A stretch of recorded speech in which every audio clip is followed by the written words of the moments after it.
Sir, at a very recent conclave at Mother's Paradise, started School of Tomorrow, where our focus was to enhance the learning capacities of the child in order to increase the learning and continue the learning span, not of restricting to the school but even continuing at the house, where our vision was to transfer the learning tools and supply them with regular advices and material in order to enhance and not to disrupt their daily routine. Out there, we personally visit each house, individual and a household.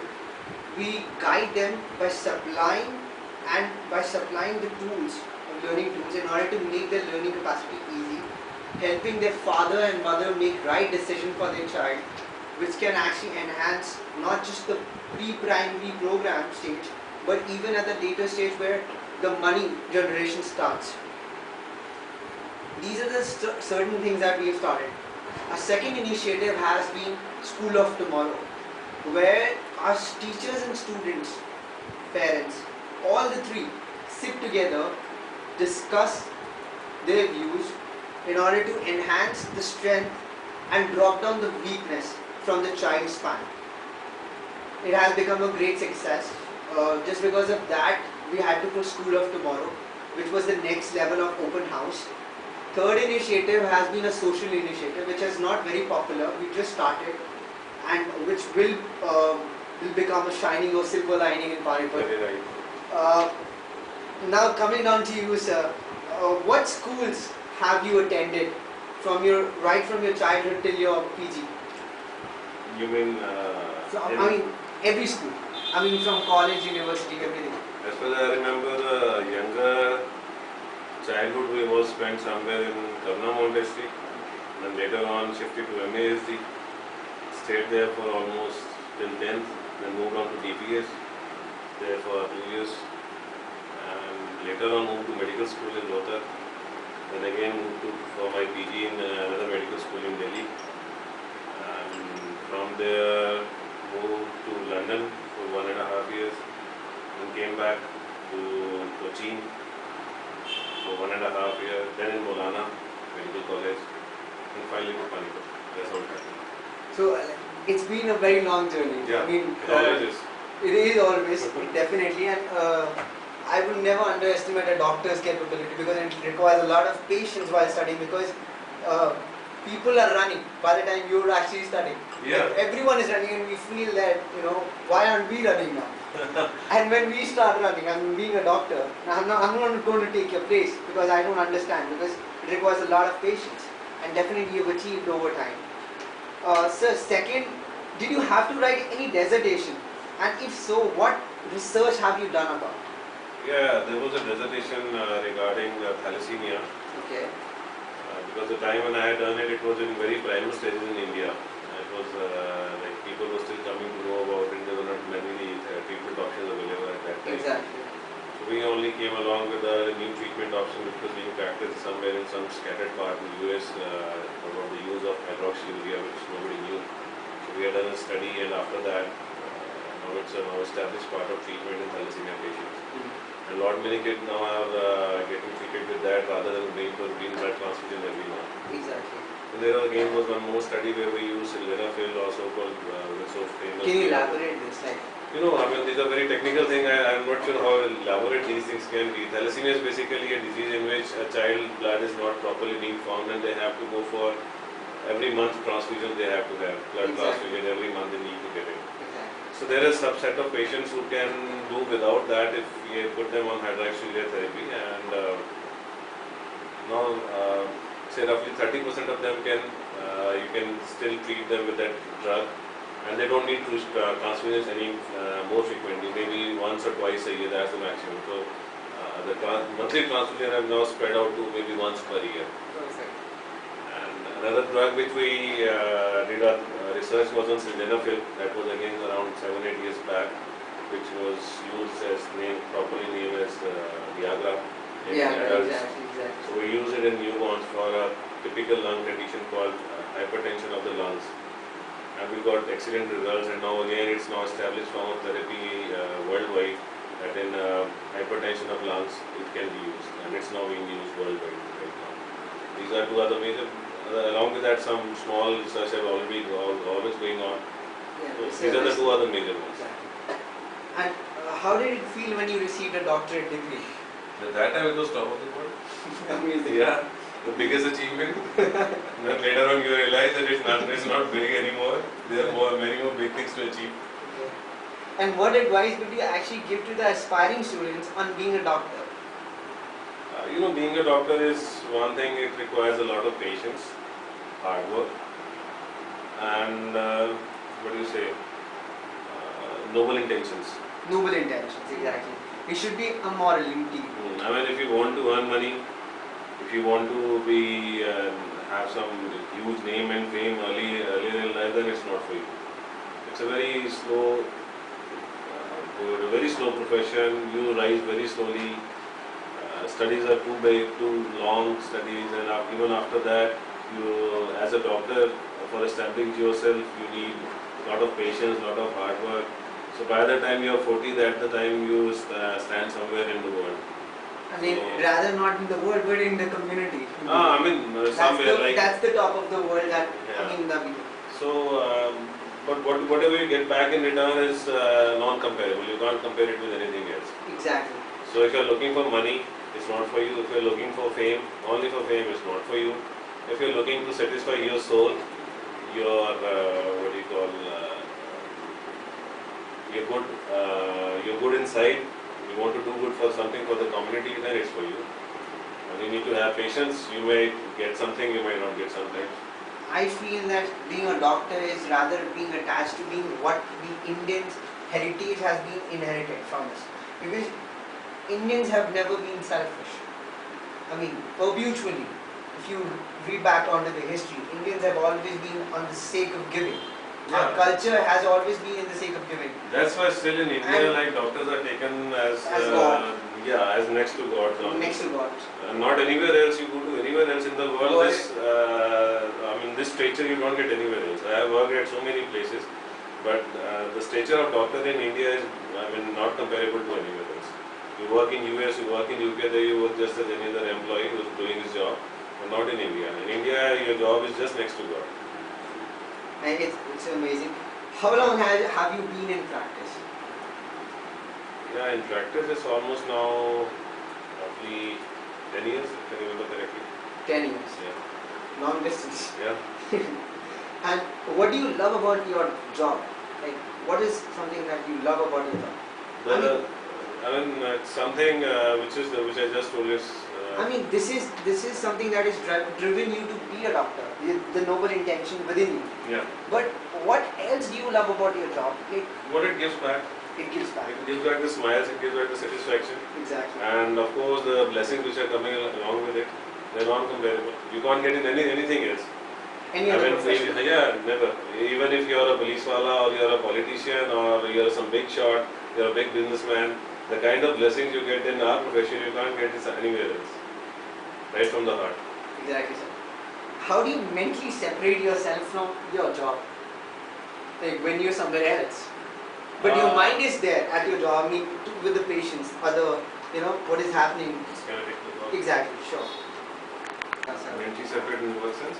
Like how do you mentally separate when you're not in your job?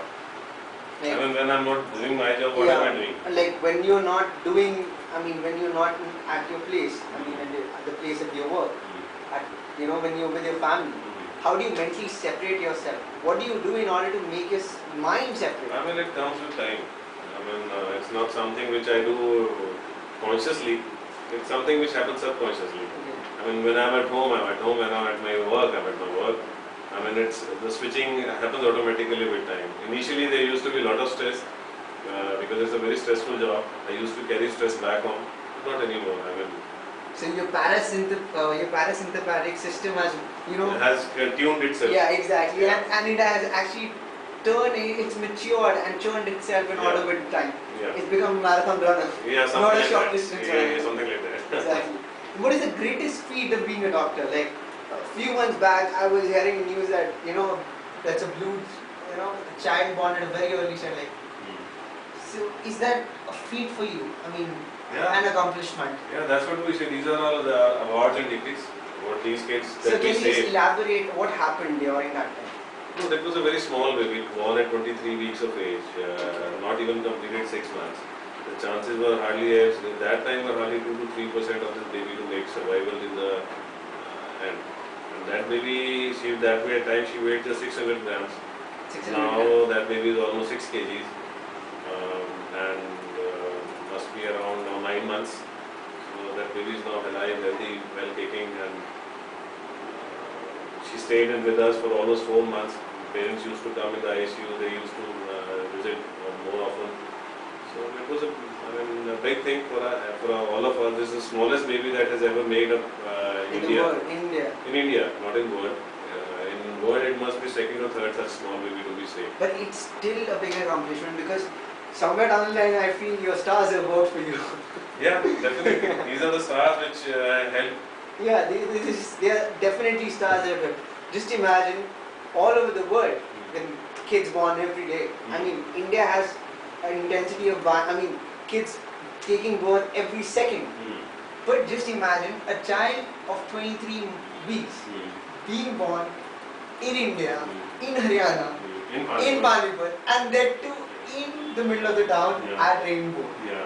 So that's a bigger accomplishment. Yeah. And moreover that, it's blessings that Yeah. works. So that baby we lost almost 13 times. 13 times she came back. Yeah. We lost her heartbeat, we lost everything. We were almost ready to declare the baby. She's not anymore. 13 times that thing happened. Every time she came back. So you have to fight a lot. Yeah.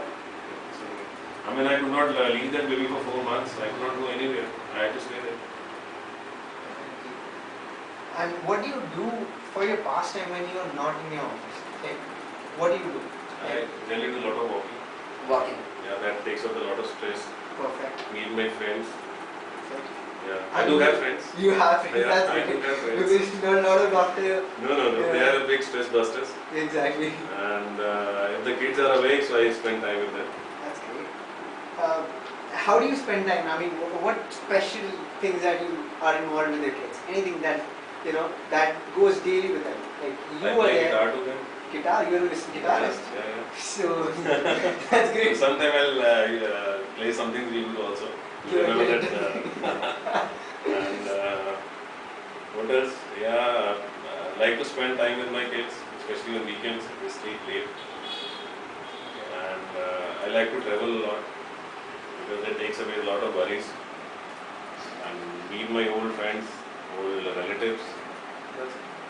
Or any favorite destination and you like Yeah, any destination with the beach. beach? Yeah. With That's water. great. I mean, Water. that may be Goa, that may be Andaman, that may be Maldives, Mauritius, Anywhere. anywhere. You need to have water. Yeah, water. That's great. And sand. Yes, sand automatically comes with Because water. Manali has water, but it does not have sand, it has rocks. No, I mean it has to be beach. It has to be beach. Beach. Definitely. After retiring, what do you want to do? A lot of travel is on the On your cards. chart. Yeah, a lot of travel, lot many destinations which are still uncovered. See, So I've got my retirement plan I mean, charted out. That's good, but have you made a list out of it? Yeah, there's so many things. Because if you make a list, you accomplish it. Yeah, I believe that. even now I'm covering, but that it's a very slow process. But Maybe that's okay. once a At year least we you are have going a out. list with you, right? Yeah. Just imagine, I feel the day if you end up with list, you end up with life. You need to have list in Yeah. order to do things. No, that list is never ending. Yeah, that should be Something never or ending. something that keeps coming up. Exactly. What is the importance of early childhood development and how has it helped you and shaped you as a doctor or as a person at large? You know, I believe every child is unique and you have to see his potential. A child might not be good at one thing, he might be good at other things. That potential has to be recognized and has to be nurtured. Depending on that, the child will excel or he won't do anything in life. Okay. So that can happen on a very early childhood stages itself. If the child is good in something, you are putting the pressure of something else, so that child will slowly start falling behind in class and everything. So I believe recognizing and nurturing that potential at a very early stage is the key to success later in life. So that can be done by teachers at school and by parents at home, both ways. There are two institutions that helps the child grow at very early age. So selecting the right childhood program for the kid is the most important. Definitely. Then only you can actually see recognize that thing, and that can be, blossomed. The child has to blossom in a right way. The happiness, I feel that if you want to measure any success or successful person, you need to notice, is he happy or not? Happiness is the real measurement of your success. Yeah, that's good. Even your passion will never drive you that crazy, but your happiness will actually drive your passion crazy in order to make you successful. Yeah, make you happy. Happier. Yeah. Much happier. How do you feel about the Mother's Paradise School early childhood program that is shaping the kids? Being an educator at Mother's Paradise, I have actually introduced you to the school as well as to the curriculum, the project or the initiative that we have actually carried out. Not just in the forefront or just in the virtual space, but actually physically we are carrying down. And we have entering into the 6th phase of School of Tomorrow. And we're really proud that we have touched every child who's studying, who's undergoing our program. So, how could you feel? How is School of Tomorrow the next level to the schooling? Is it the next level, or is it need to add more things to it? These such kind of programs, they are dynamic programs. You can't make a program one fine day, implement it, and don't do anything later on. So the inputs will keep coming, the program will keep modifying itself, and definitely every child needs such kind of program in some way or other. Some part of that program might be beneficial in one way, and other part might be beneficial in other way to different child, because every child has different needs. So it has to be individualized, it has to be customized depending on what are the child requirements. And parents have also to be the equally good part of the program as other teachers. So teachers and parents play at least, not more, but at least an equal part in such kind of program. So it definitely is the call of the day, but it has to be a well-researched program, and if that can be done, I think there's a boon for every child. So I wish you luck, and I wish that such kind of program gets developed and is implemented, because I remember at least we didn't have such access to any kind of such programs in our early childhood. Actually, nobody in the world is actually accessing. It's my personal initiative at Mother's Paradise. We were actually, because why we are saying this? Because when Apple started in garage, it took 10 years to actually come out with a product. We at Mother's Paradise, when we develop a project or initiative, we take a lot of time in planning in order to implementing, because it's very easy to implement it but difficult to continue.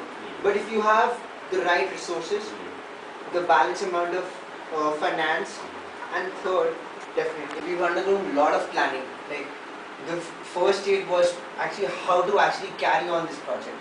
What would be the objective? And our objective was to utilize the next 21 hours of the school. So it had to go a lot of planning. Had to involve a lot of my colleagues who were working in Australia, New York, taking a lot of suggestions. The people working in Goldman Sachs had to take their suggestions from the economic advising, because they're into economics. So I had to actually virtually take space from them. So because I felt that decisions are shaping life, and India is right now relinquishing with high degree of hyperinflation, where you have inflation not just in one sector but every sector, and that is affecting your cost margin and the profitability of every business. And India has a lot of small size businesses. They are the ones who want to light up our houses. In order to feed them with a lot of resources, we had to undergo a lot of knowledge base with ourselves, capitalization, chalking out the right material, chalking out the right tool for which family, which household, which status, and which criteria has to undergo. There had to be a lot of diversification, then journalization, then observation, and then finally we had to implement. It was purely 8 months process in order to actually implement virtually. Now we are virtually also on Facebook also. We have actually been regularly in touch with our parents, and certainly with my colleagues who are actually helping me and helping the parents with their financial advising also. We have actually helping out with their learning capacities. So these are the two fronts what I feel that, because if your finance and social environment are healthy, your child will definitely get affected. And it needs the right amount of blossom. It has to blossom. A lotus will blossom in Daldal also. In nature. I feel that community will not affect you if you have the right resources with yourself. Lotus is the only flower that blossoms inside in the tough, fragile environment and becomes an anti-fragile symbol. People love, they worship that. And in India, rather we worship lotus, not Lakshmi ji. Because we are actually putting lotus on Lakshmi ji. I can see the energy blossoming inside you. Not at all. No. I mean, it's just a trace of it. Yeah. But what I feel, there was a lot of intuitive planning that had to undergo this very small. When you have an iPhone, you just not have a phone, you have a computer in your hand. Yeah. So when a child enters Mother's Paradise School, he does not need to have education, but he needs to have the right resources for the achievement of the later age. So it is a lot of planning, passion, resources, people and community at large that is playing and shaping this program. And thanks for your time and your blessings, sir. It was a pleasure. No. Indeed, I'm totally, it's your courtesy that you've been out here. No. And thank you so much. Thank you, everyone. Thank you. We have Mr. Dr. Girish out there. Thank you so much. Thank you.